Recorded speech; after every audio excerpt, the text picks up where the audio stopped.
Guys, this is your boy Like on One Half Enduro back again with another video. Starfield. Remember that game that everybody was again, Bethesda. That's all I gotta say. Bethesda. No, son of a bitch!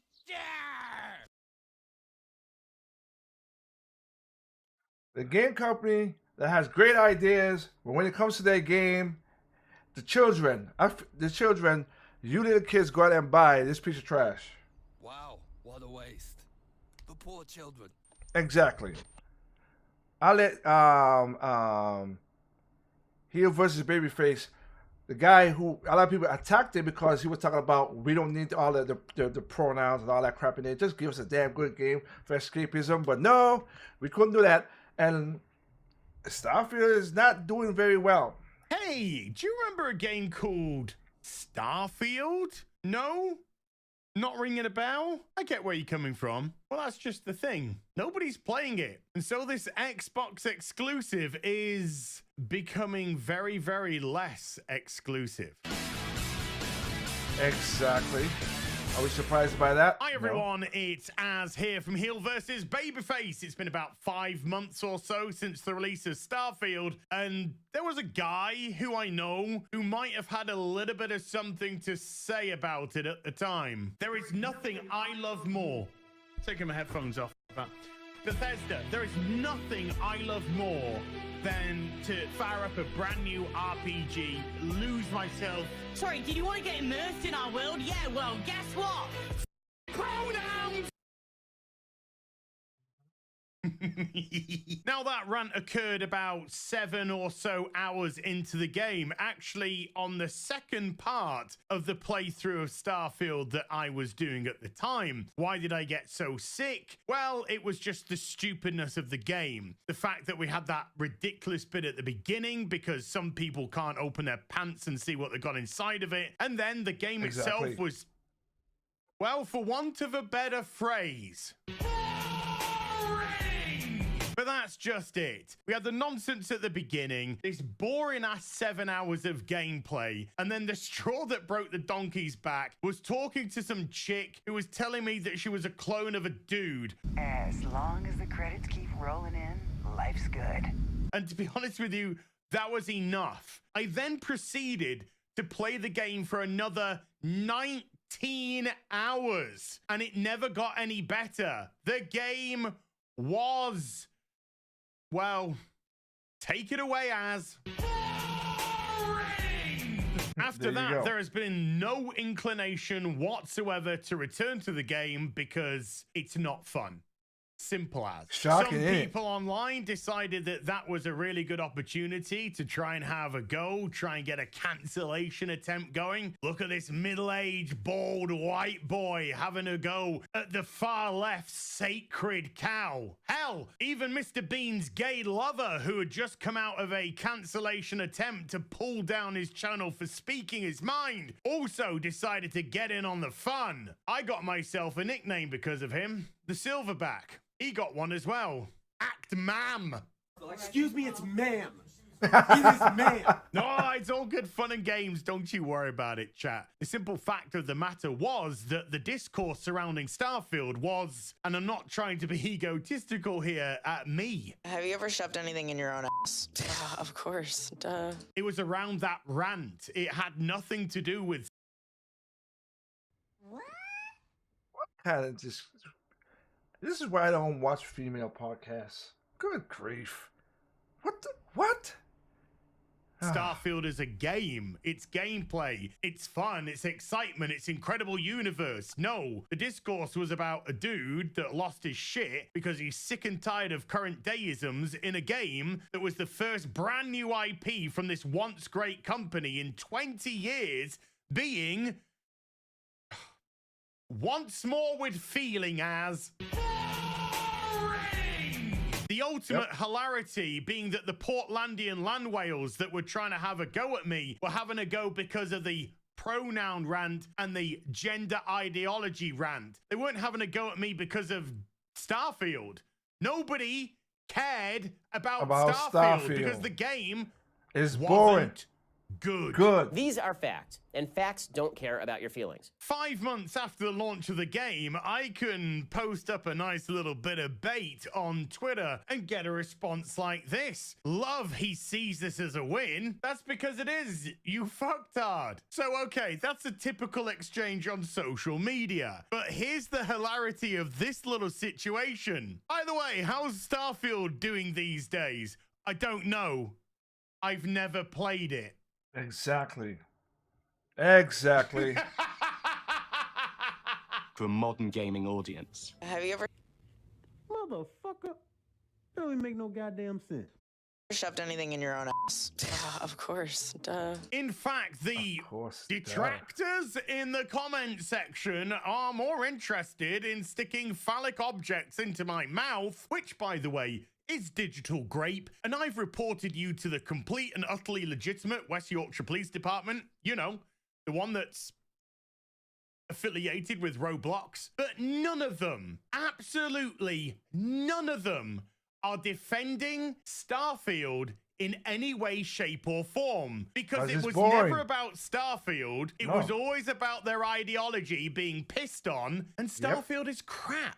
So let's now rewind the clock, shall we, to June of 2023. Bethesda exec explains why Starfield being Xbox exclusive is a good thing. Thank After God. all, Microsoft bought Bethesda so that they could take their catalog of games going forward and start to make them Xbox exclusive, something which the Xbox had had a trouble with in the past, getting those exclusive titles talking about that to too. compete against Sony's PlayStation. Bethesda's head of publishing, Pete Hines, has provided a reason why the upcoming spacefaring RPG Starfield, being an Xbox exclusive, is actually a good thing, despite some gamers creating a petition to bring Starfield to PlayStation 5. That's don't most bring it to PlayStation. definitely You keep that not game. going to happen. And there are a couple of explanations for that decision. The first reason being the aforementioned acquisition of Bethesda by Microsoft. And then the second reason, there's no question in my mind, this is a quote, that being able to focus on fewer platforms to support, hardware to support, has been a big benefit to the team. Well, why don't you take that and make a good game, Bethesda? What you just said makes a lot of sense, but the problem is, though, you still have crappy developers. In other words, not worrying about the idiosyncrasies of two console ecosystems has allowed the developers to work more efficiently, and quality assurance can get in more rounds of testing when there is only one platform to deal with, Hines explained, citing an example of putting 100 testers on an Xbox build versus splitting the workforce in two. Now you can... Okay, I got a question. If you put 100 testers, okay, were these testers good at gaming? Or what is just goo goo gaga over that they get a chance to test for Bethesda because they did a shitty job. They did a horrible job. Test a game and you can make sure that it runs fine and there are no bugs, but it's Bethesda, so that's bullshit for a start. But one thing that you can't fix, oh my God, we're gonna have to put it in again, is you simply can't fix boring. And currently this Asterpiece sits at mixed reviews overall, with nearly 93,500 of them provided. And also the most recent reviews, which has been this way for quite some time, sits at mostly negative. So where, therefore, do Microsoft go from here? Well, I'm sure the modders will sort it out. Don't you worry. As long as the credits keep rolling in, life's good. Starfield multiplayer modders give up because the game is trash. Wow. Wow. Okay. Did not see that coming. Did not see that coming at all. I didn't think that would come. Wow. Wow, what a waste. The poor children. You're telling me, normally they always mod the game You telling me even modders like that? They're like, no, no, no. No, son of a bitch! Yeah! Wow, never see that coming at all. Trash. So the modding team has decided not to bother with the game. Explaining more on their Discord server, the team said, quote, I didn't realize until after I actually started playing the damn game a week after launch, the game is boring, bland, and the main draw of Bethesda games, exploration in a lively and handcrafted world, was completely gone. A final word from the mod team seems to sum up many feelings. I won't be continuing development on Starfield together. I'm not going to put my heart and soul into a mod for a game as mediocre as this. That's why 5 months later, I've still got the flagged pronoun weirdos after me, because to them it was never about the game. It was always about the attack on their ideology. The game itself, Starfield, there's no discourse around it. Nobody cares.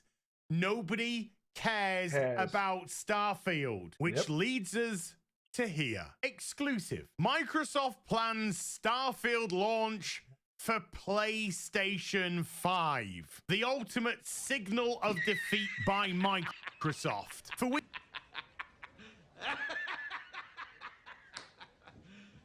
You serious? weeks now, rumors have persisted regarding Microsoft's intentions to release a number of first-party games on rival platforms. That list of games also includes Bethesda Game Studios' Starfield. According to sources, we understand that currently Microsoft is planning a launch for Starfield on PlayStation 5 post the release of their already announced Shattered Space expansions for the Xbox and PC. We've also been informed that Microsoft have made additional investment into PlayStation 5 dev kits to support ongoing development efforts, adding further fuel to the fire. Releasing Starfield on PlayStation 5 contradicts the original statement around exclusivity made by President of Xbox Sarah Bond during the Xbox and Bethesda Game Studios Summer Showcase of 2021. This to me boils down to two major factors. Number one, the mitigated failure of the Xbox in this current console generation. I'll also add the PlayStation 5 to that as well. I think both of them have been massively underwhelming indeed. And secondly, the absolute failure of Starfield. Microsoft bought Bethesda Game Studios to grab these exclusivities going forward to elevate the Xbox. However, it's failed miserably. Bethesda have failed miserably, and Starfield as an ongoing franchise has failed miserably. Putting on the PlayStation 5 will shift some more copies. Will it save Starfield? No, not in the slightest, because now people on the PlayStation can see how bland and boring and vacuous and empty the game actually is. All it had to do was come at the cost of the Fallout franchise and the Elder Scrolls franchise, because who gives a fuck about them, eh? I'll see. I said, there you go. Who saw that coming again? This game will be whatever.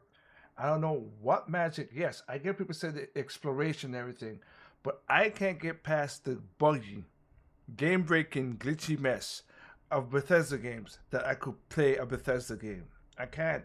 Y'all could? I cannot. Wish y'all the best of luck in that nonsense. But again, there's no perfect games out there, and this surely ain't one. Remember, there's no perfect games, alright? What's perfect to me is not perfect to you. What's perfect to you is not perfect to me. Simply enjoy games on all consoles, including PC. Peace out. Good grief, this is a sucky game.